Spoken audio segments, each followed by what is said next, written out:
You on, oh, you are on the board, aren't you? Fair board. You on now? Oh, I thought you were.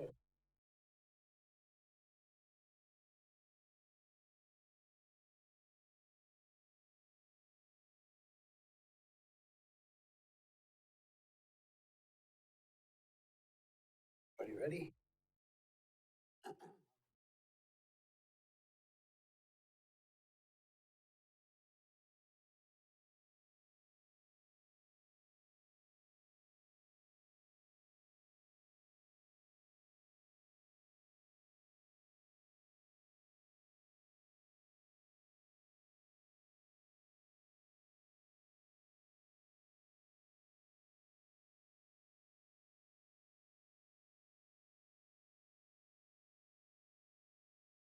Motion carried. Next item is citizens' comments. Do I have any citizens that want to comment anything? You, step up. State your name and address. My name is David Hirsch. I live on 412 East 14th Street. This is the entrance to the fairgrounds off Vine. And my concern is the dust problem. I've been living there 31 years, and we still have the dust, especially with the east-southeast wind. And I know Dale is trying to, well, he did put some calcium chloride in a water truck, but when you water it, they don't last long, especially in the parking lot with the softball games going on now. And I would like to see something done about that permanently, if it's possible. I know it's Vine Street that runs through the fairgrounds, and I don't know if that's categorized as Vine Street or what it is, but anyway, I know there's a lot of people go north and south through there. They cut off of 17th Street. And of course, who eats the dust again? And anyway, I'm concerned with, like you say, the dust. We've been handling it for 31 years. And I think, you know, we live in the city of Marshall and we pay our taxes. And I mentioned at a board meeting with the fairgrounds that I don't believe there's anybody there that has a gravel street in front of their house. I bet it's blacktop. But anyway, that's my concern, and I appreciate it that, you know, you just look into it. Thank you. You're welcome. Construction update presented by Chris White, street superintendent, and followed by Josh Marwis, city engineer. Well, good evening, everybody. Notable accomplishments since we last met 2 weeks ago. Edison, Cedar to Becker, and Vine, Day to Becker. We Energies is in there right now. They're just about done with their gas main and services. We'll follow up after we get done, after they get done with the sanitary main, water main, and ditching after We Energy is completed. Cherry, first to second, sanitary water main completed along with all the laterals. The concrete repairs are completed and asphalt paving is scheduled for, actually I got on here June 19th, it's scheduled for tomorrow. Palmetto to Daggy to Becker, that's just south of the high school. Water department started out there last week installing water main, and then we'll follow up with sanitary laterals and water services next week. So that project just started and moving along pretty good. 8th, Falco to Peach is moving along really nice. Street division replaced 3 sanitary laterals, 2 sanitary manholes, an extended main, sanitary main to the vacant lot on the south side. And a subcut from Palmetto to Peach is completed, and concrete curb and ramp repairs are in progress right now. Asphalt to be scheduled. Some of the miscellaneous work we did in the last 2 weeks, we had 4 new culvert permit or replacements that the street division put in, and the railroad track north of 21st is actually a city-owned spur, goes into the FS property, and they called us about 2 weeks ago with concerns on that spur, And as you can see from the pictures there, we completed those requests by them. There's some erosion that happened when we had the heavy rain back, I think it was in April or early May. So we went out there and corrected those concerns by the railroad company. And then some of the other pictures that you see is the concrete curb and gutter replacement on A Street. The next picture down is a picture of a driveway culvert replacement and with a rather larger asphalt patch because the asphalt was pretty bad in that area. The next picture you see, the guys are on Grant Street. That would be by Greasy Park or Brain Park, I think that is. Yeah, by Brain Park. The painting out there is almost completed. I think it's completed in that area now. That's all the crosswalks and stuff. And then the final pictures here are some of the sanitary work that the guys did on A Street between Peach and Felker. With that, that's all I have for you tonight. And with that, I'll take any questions. Question, Russ? Thanks for the update, Chris. Question for you, when it comes to railroad crossings, thinking of loose railroad ties that we experience on Central Avenue, what's the procedure for getting that addressed and how responsive is the railroad? That's their responsibility. Good. Tom? Yeah, CN is responsible for the railroad and 25 feet from the tracks. So basically, they are the ones, we do make them aware of when we do see loose stuff, as they have made me aware of several things in our tracks that we are responsible for. We do make them aware of their issues. They were here recently and did pavement markings on all the intersections in the city of Marshfield. I'm sure they're well aware of what they have. Okay, thank you. Yeah, just to give you an update, they called us last week. They will be repairing the Chestnut Avenue crossing next week, so that'll be shut down for a couple days. We usually help them out and do the traffic control for them. And the Chestnut will be closed starting Monday, probably through Wednesday to repair that crossing, which is pretty rough right now. Okay. We do take a lot of calls on complaints on the tracks. If somebody goes over it and there might be something sticking up, we'll just pass that on right to CN. Okay. And will you be staying around for item number 8 when we get to that, the fairgrounds discussion? Yes, absolutely. I think it'd just be good to air everyone's opinion and background. Yep. Any other one? Yeah. Good evening. I don't have much of an update for drain department. You might. Sorry. I don't have much of an update really from the engineering division. We have one contract just underway on St. Joseph Avenue from Arnold Street from St. Joseph Avenue to the west. Construction really hasn't started there yet. They're moving in this week. We had originally let the bid to Haas Sons. They still have the contract, but they subcontracted that work with Incorporated. So they're a little behind the schedule Haas presented initially, but they intend to start digging tomorrow. The photos I had included in there are really just of the existing. Digger's Hotline's been in there. It's in need of repair, so it will start shortly. Any questions? Seeing none, we'll move on to presentation of the water compliance maintenance annual report presented by Mark. I don't want to murder your name, so if you did. The wastewater superintendent. Good evening.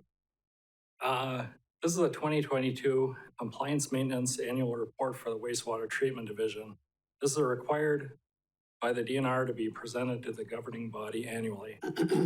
The first 3 pages relate to influent flow and loading. Average monthly flows were well under the design capacity of the plant. Average monthly BOD, which is the organic strength of wastewater, was under the design capacity of the plant. In September, we averaged 90% of the plant's design of BOD.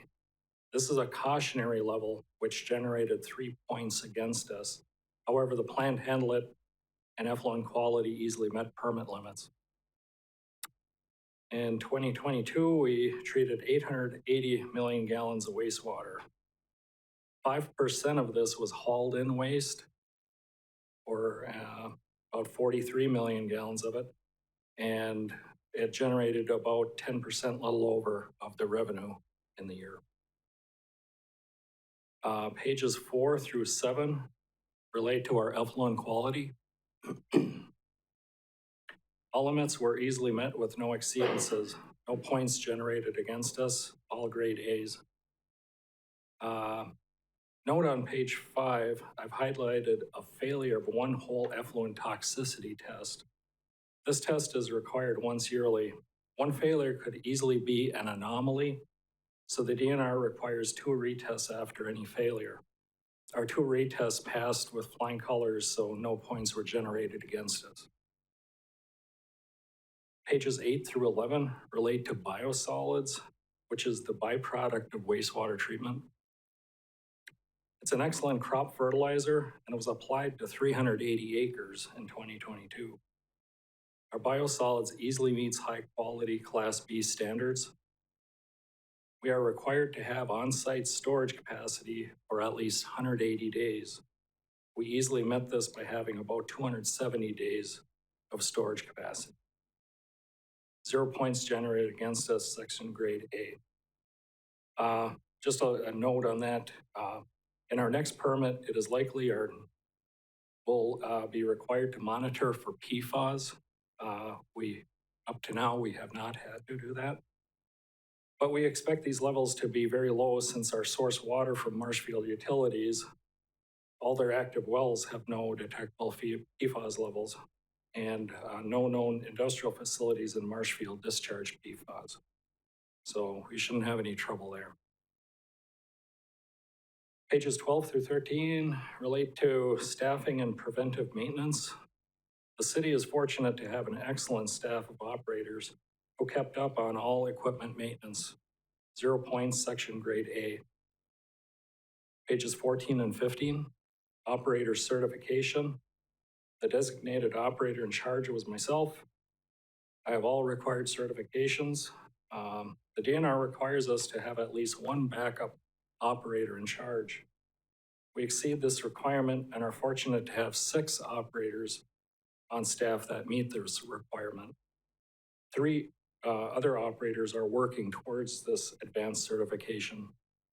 0 points, grade A. Pages 16 through 21, financial management. Revenue was sufficient to cover O&M costs. DNR recommends we have $1,172,000 in our equipment replacement account. And at the end of 22, we exceeded that and we had $2,852,847. So we exceeded that over double. Future projects listed are based on items in the city's CIP. Between healthy balances in our equipment replacement fund and the general wastewater account, we are in good shape for funding these future projects. The phosphorus removal project, anticipated in 2024 and 2025, will need to be paid for with a Clean Water Fund low-interest loan. Pages 22 through 26 relate to the collection system. This section requires us to have a capacity management, operation, and maintenance program. This includes the staff at Wastewater who would take care of all sewer cleaning, sewer backup response, sewer system inspections, lift station maintenance, and documentation of all data this work generates. The staff exceeded all goals we had last year. And it also includes the engineering department staff who design and manage replacement of deteriorating portions of the collection system. Also development services, especially the plumbing inspector who works on our behalf to get infiltration sources corrected properly. And then the street division who replaces bad condition sewers on our behalf. We only had 4 sewer backups caused by mainline blockages in all of 22. We plan to continue replacement and rehab efforts in order to keep ahead of collection system deterioration. And with that, in summary, we have a good condition plant that produces excellent quality effluent. This is due in large part to the excellent group of operators who run it well and take good care of it. It's also due to the council for providing proper staffing levels and allowing the funding for operation, maintenance, and rehabilitation. Our wastewater plant's overall grade point average is 4.0, and our report card has all A's. Engineering design is currently underway for phosphorus removal improvements, effluent filtration, and thickening redundancy. These upgrades are anticipated to take place in 2024 and 2025. That about covers it. And with that, I request the board's approval of resolution 2023-38. And with council's approval, I will submit this report to the Wisconsin DNR. Tom, you want a motion? Send it, send it forward to the council. Council, yeah. Second. Any questions that anybody has? Russ? Thank you for the report, Mark. Flying colors as usual. I'm just curious, in my line of work, there are agencies that can come in and inspect self-inspecting organizations at any time they want without announcement. Does that kind of exist with wastewater treatment facilities as well? Yes, it does. The DNR, sometimes they have planned inspections and sometimes unplanned. I believe 3 months ago, we had a 1 full day audit of our laboratory, which passed with flying colors. So yeah, they do tend to come by every once in a while, usually at least every 2 years for a full thorough audit, and then once every 3 years for the lab audit. All right, good to know. Thank you. Keep up good work. All those in favor say aye. All those opposed? Motion carried. I'd like to comment that I've been on this board a long time, and we have a great plant. When we built it right, and the staff is fantastic. Kudos goes to your staff and the we op. Saves us a lot of headaches. I think you're on the next one. President, high-strength waste tank coating presented by Mark, wastewater superintendent. The wastewater facility receives over 3.5 million gallons of high-strength waste yearly. This waste is from residential septic tanks and byproducts from dairy processing facilities. The waste has too much biological oxygen demand to go into the plant all at once, so we had a concrete tank installed a few years back to store this waste. From this tank, it is then slowly fed into the plant. And we accept this waste because one reason it generates about $175,000 yearly in revenue. And also the waste, the BOD strength of this waste, it helps maintain biological phosphorus removal, which reduces chemical costs by about $195,000 a year. Each year, wastewater staff empties, cleans, and inspects every process tank except the 2 big oxidation ditches. This year, it was noticed that deterioration of the high-strength tank had accelerated faster than we anticipated. At this point, it needs some minor repairs along with a protective coating on the inside to prevent further deterioration.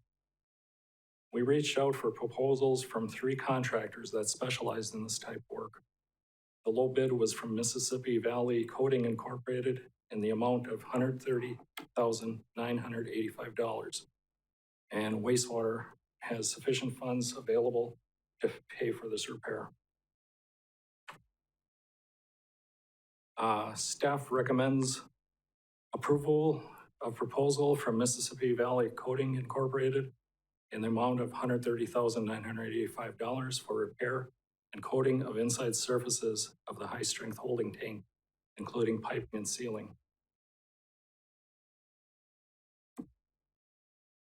Gentlemen, what's your pleasure? Need a motion?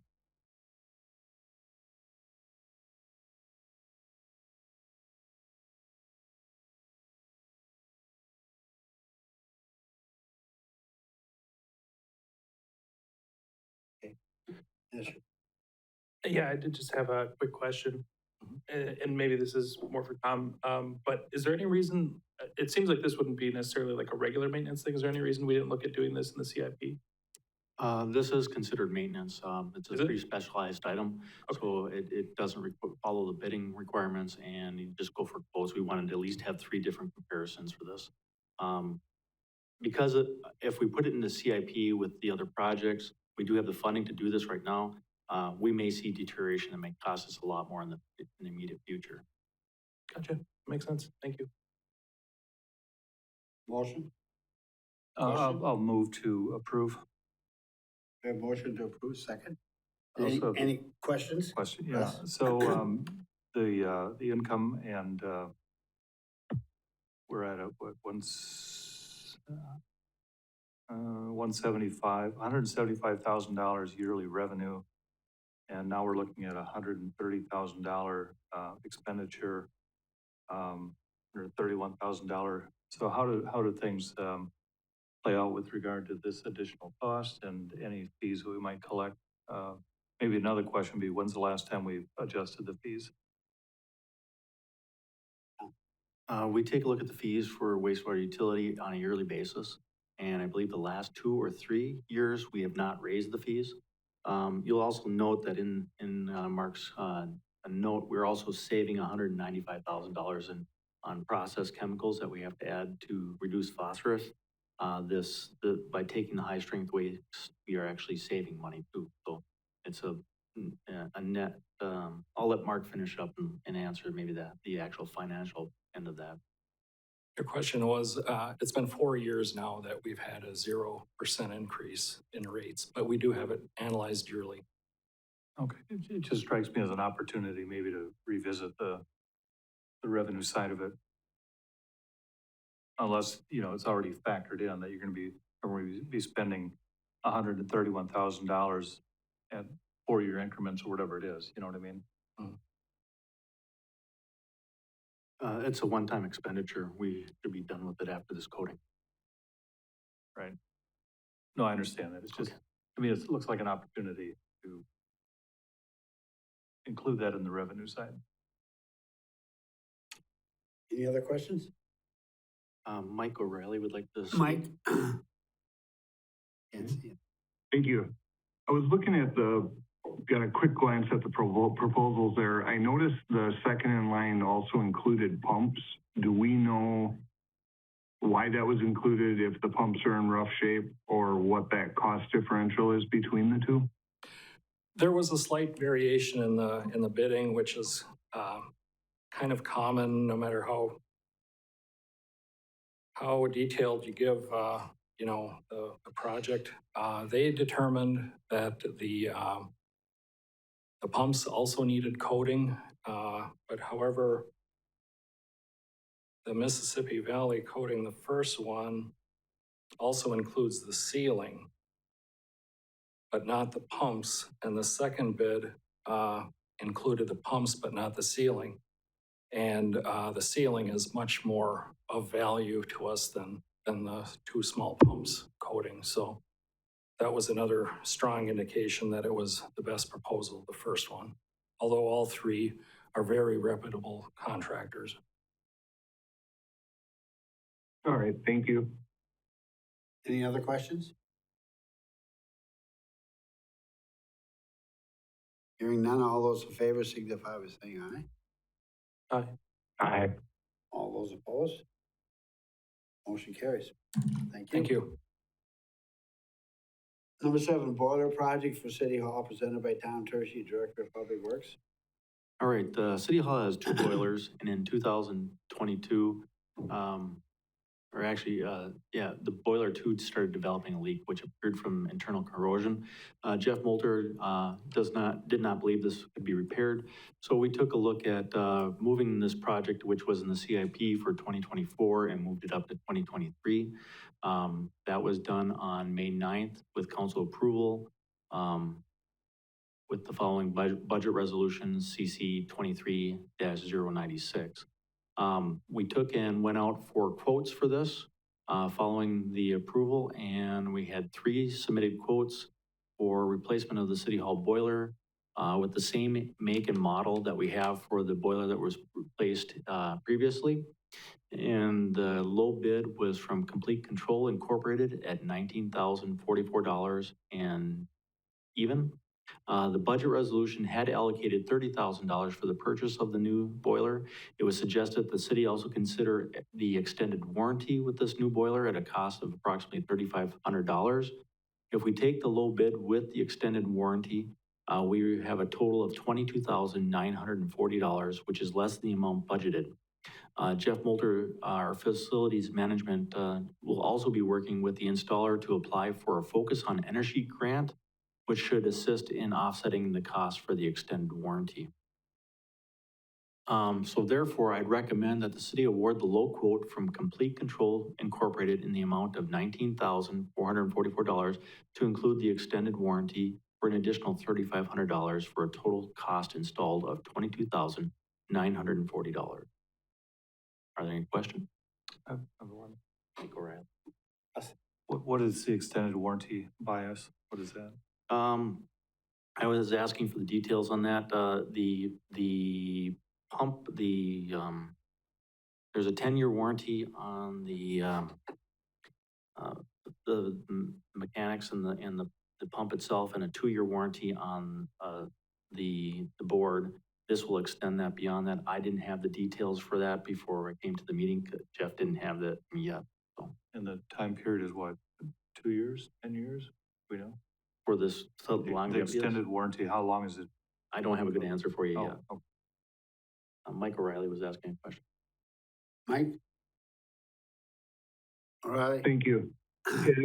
Have you looked at I see these bids are pretty tight. Have you looked at warranty if Comfort Systems were to provide the same warranty? It seems there could be some competitiveness there if the warranty is included. Just curious if that's been reviewed at all. The warranty, we asked for the warranty was not included with any of the other bid prices, but the warranty that comes with the piece of equipment is the same for all 3 companies.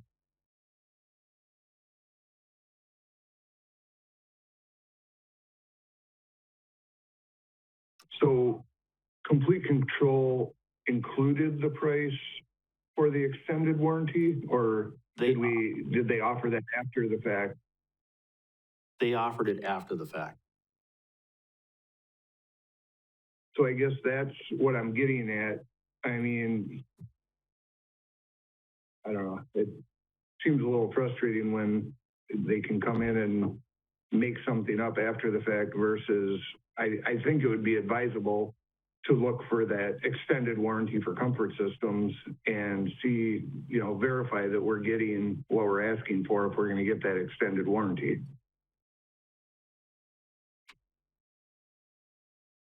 You got an answer for that? I would say. I guess the other option would be to either award this without the extended warranty or go back and ask them all to submit an extended warranty cost for all 3 of them, and that could change the bid for all of it. And how quickly do we have to have this back? I mean, would it impact anything if we waited? Well, I think all of them, I don't have the bid sitting in front of me, but we could expire on the timeline for the quotes that we received. I guess what I would do is ask for the extended warranties from the other 2, and then we have our numbers. It should not impact their initial cost because that hasn't changed. It would just be the addition of the extended warranty.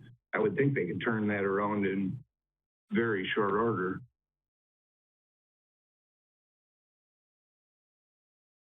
Russ? Procedurally, are these closed bids so that once you open them, we make a decision? And if so, we've just disclosed what the extended warranty cost is from one of the 3. Right. And I wonder if we'd be causing a ethical dilemma by going back and saying, hey, company B offered an extended warranty at $3,500, what can you do? And then someone may say, well, I'll do that for $1,000 and overall come in with low bid and win the package. And I just, it sounds like it could be a little more complex than that. Yeah, I'll answer that. Basically, this is maintenance and we were looking for a specific piece of equipment so we could go out for quotes versus actually going out for closed bids. Okay. If you are concerned about the warranty, I would say that we just award it with the low base bid at this time, and let's get the project started so that we can get things ordered. Last time we went for replacing the previous boiler in City Hall, it took almost 7 or 8 months to get it. So they're telling me that the lead times for these boilers aren't as long, but I was just concerned with making sure that we were moving forward with this project so we don't have a cold building this winter. Mike O'Reilly. Mike O'Reilly, go ahead. Thank you. I will make a motion to move forward with the low bid without the extended warranty included.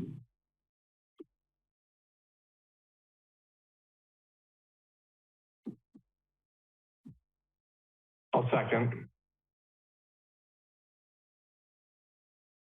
Any other discussion? Go ahead. There. I did just have one question. Less concerned about complete control and comfort systems because they're pretty comparable in their bids. Do we know why our third bidder came in at, about 1.5 times what they were coming in at? Did we do a bid review to see what their line items were that were so different?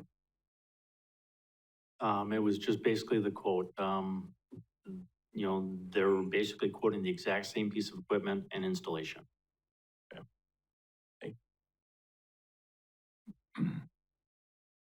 Okay, Ross? Well, I think Mike makes some valid points about the warranty, and we're replacing the second boiler. And in addition to getting more details about the warranty that's offered at $3,500, did we purchase the extended warranty the last time we had a boiler replacement work done? Well, I can't answer that because I wasn't involved in the last boiler purchase. So this is new to me. So I was only been involved with this for the last couple months. If we proceed with the motion on the floor, will we have the option to purchase the extended warranty after we learn more about it without losing any lead time for the work? Could be more.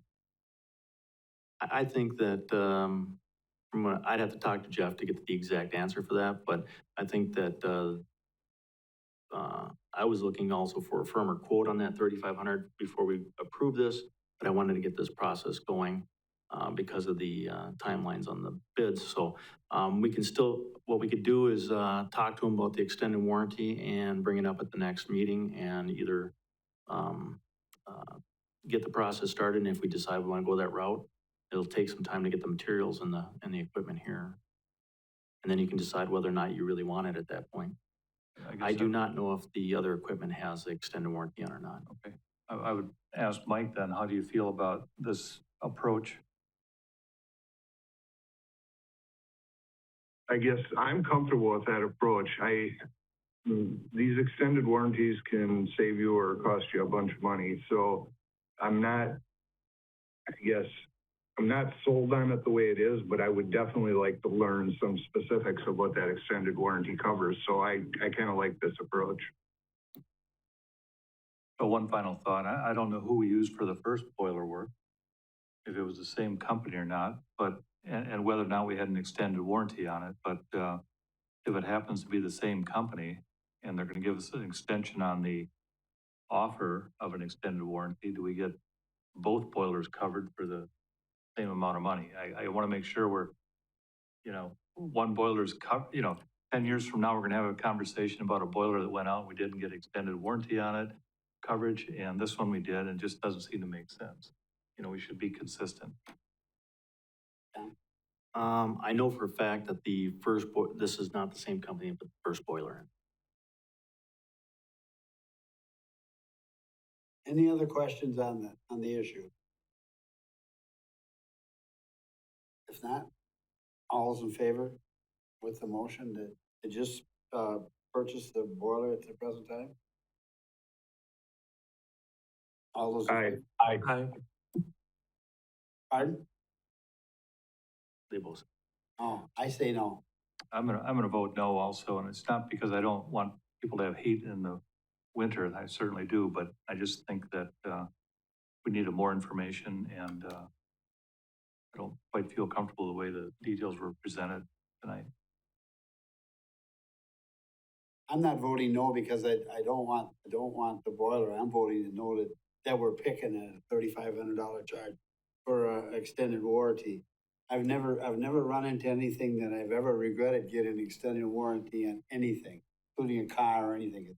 I've saved a ton of money just by buying them. So I always buy them at least on a vehicle or something like that. I wouldn't buy it for a toaster or a microwave, but I'd buy it for something like this. So that's the reason why I'm voting no.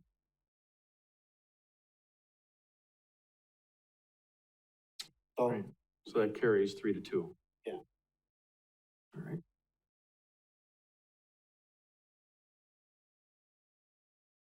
moving on, fairground maintenance road work. You have an answer for that one? So this is a discussion item, and the roadway, the Vine Avenue, as you call it, is not actually a city street. It is, or dedicated, it is just property that runs through the fairgrounds. In the past, this area has been closed right at the Expo building and gated and locked. The property is owned by the city of Marshfield, but is maintained and managed by the Fairgrounds Commission and Board. So basically, we've had some complaints on dust taking place on the site by not using enough calcium chloride or dust control measures on the site. I did ask to have Dale from the Fair Commission show up today to answer any questions from them. I did not receive any type of response from him over the several days that I had their request out. So I'm sorry that he did not show for tonight's meeting. Don't have a lot more to supply for you on that. Are there any other questions? I've got a comment. I can remember, we've got a report that's on file someplace. We did a total water control when we get a rain, and we looked at blacktopping that area, and we talked about it, but like it was just unbelievable the size of what it would cost to do that. And it's never come back up on a CIP, and I don't know if we ever will, but if it does, it's gonna be quite costly, because you're gonna be, and you have to do it. The only problem is you can't just blacktop. You have to also do the water control management. And I think at that time it was over $200,000 to do it. And right now it's probably about, who knows, 400,000. Because you can't just blacktop it. You have to control where the water goes. You have to build more retention on it, because you're going to get a lot of water running across the block. That's the problem we have. So I'm not sure if we want to table this for another meeting or just discuss it, but for the people that aren't familiar with this situation, it's one of the only facilities in Marshfield that is still gravel and still is dusty. Young drivers in there that maybe, run around and create more dust, and neighbors, depending upon the wind, can't hang laundry outside, can't enjoy their backyards, have to wash their vehicles more frequently than most of us. It's city-owned property, but it's managed by the Fair Association. The Fair Commission would be responsible for any upgrade. I understand stormwater runoff would be an issue. I'm wondering, in the short term, there's a gate there. It's the signage is posted that it's not a throughway. Would some options be to burden our police department to make sure that gate is closed? Or would we want to maybe consider some kind of penalty to the Fair Association if they don't close that gate? Because for as long as I've known, in recent months anyway, the gate is always open. There are the barricades there and the gate is wide open. So I'm looking for some kind of suggestion to help the residents minimize the inconvenience to them. Mike O'Reilly? Thank you.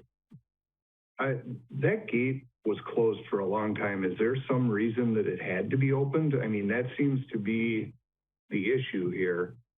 And I recall that being closed for a significant amount of time. I don't know if there was emergency services issues, but it seems like a pretty easy way to fix it if we just close the gate and reduce the travel through there. I have a question of the gentleman that spoke as a citizen. Did it make a difference if the gate was closed or open, dust-wise? Well, that it helped, It helped. Yeah. but the dust also comes off with it. Mhm. Oh. It does help. Could someone repeat that response, please? Okay, with the gate closed, it does help, but there's also dust that's created by the ball players that are using the fields there directly to the east of the site.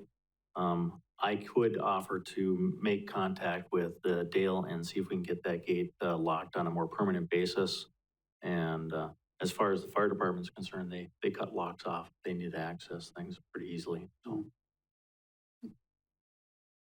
Thank you, sir. Russ?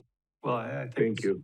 Yeah, it's good discussion, good background. I know former alderman would probably say something like, well, the fairgrounds was here before you moved in. And I don't think that's the approach that we want to take. I think we want to have a good, you know, I'm talking about maybe, but we want to have a good working relationship with our neighbors. So I'm not sure if we need to revisit this issue or just take action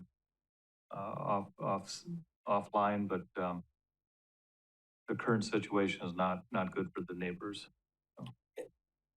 If we would not, you know, if we'd put more of that liquid on there more times than just once, it would help, but I don't know what it costs to do that. You know, I also still think it would be beneficial to have Dale come in and explain how he's handling dust and the Okay. complaints.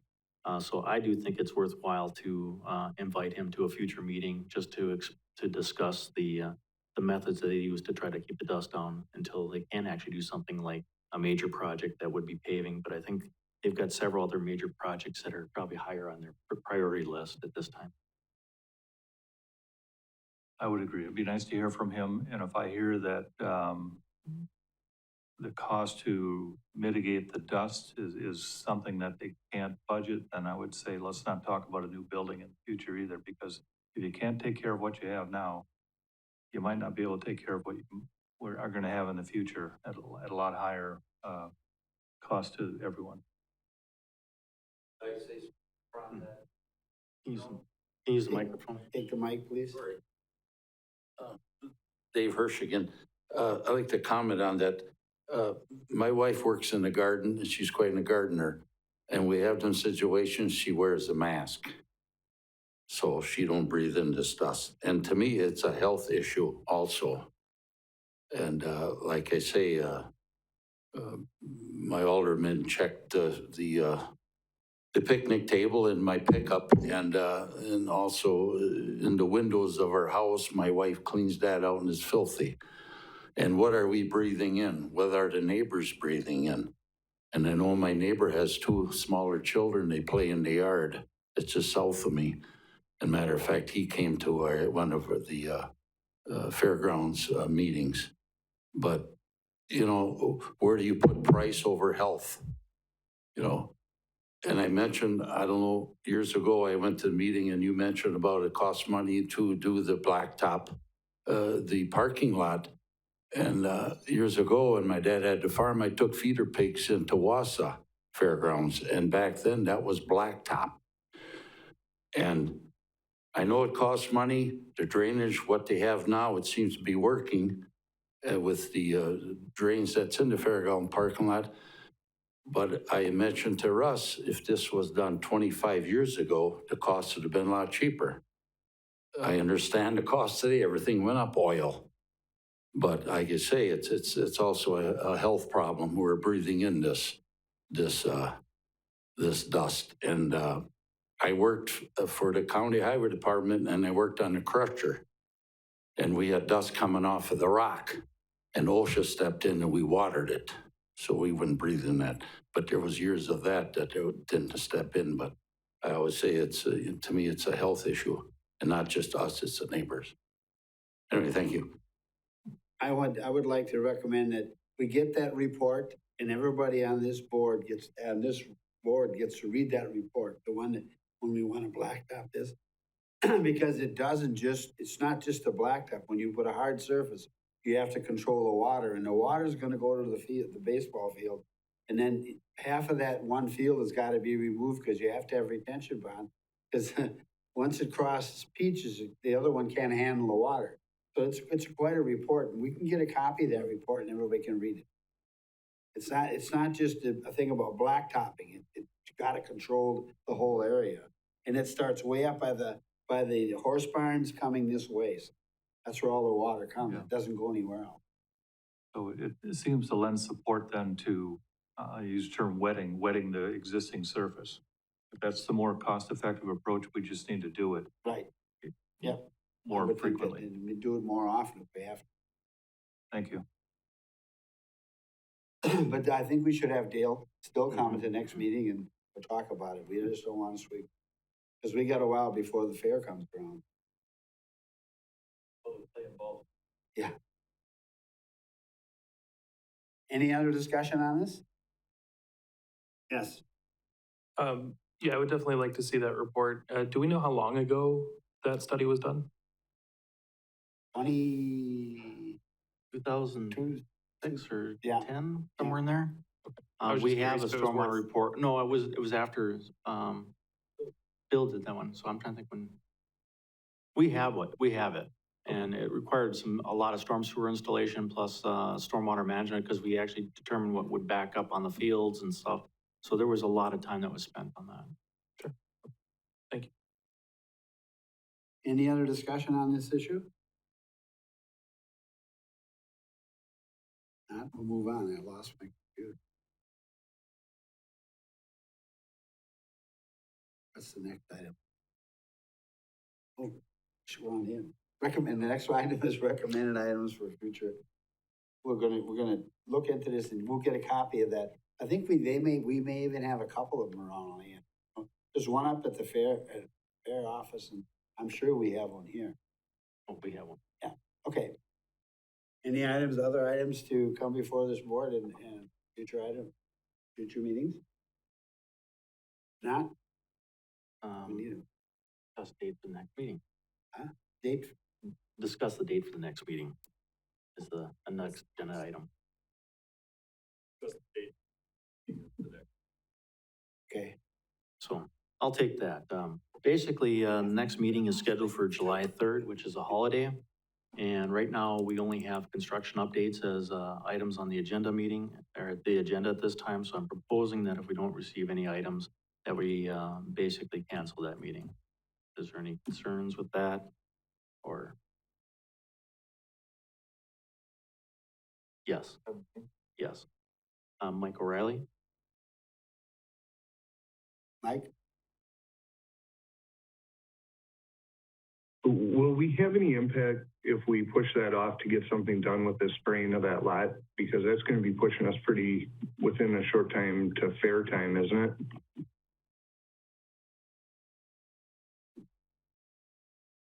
Well, if I can get some type of information from, maybe I can get an email or something from Dale from the Fairgrounds and have him maybe respond, and I can forward that to the body itself or something.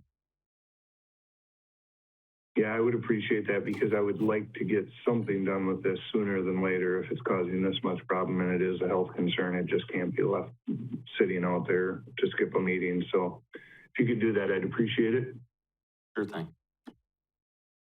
We can't really discuss too much of this, but we may find out that finding the money to do it is gonna be another problem. We're gonna have to, somewhere along the line, we're gonna have to help this project along, say that. You know, that's what I know about how this all works. And I understand we should get it done, and we can't just lay it down and expect it to last till the fair. It's not gonna work that way. It keeps getting dry. We're getting no rain, so the rain doesn't help either, so it's another problem.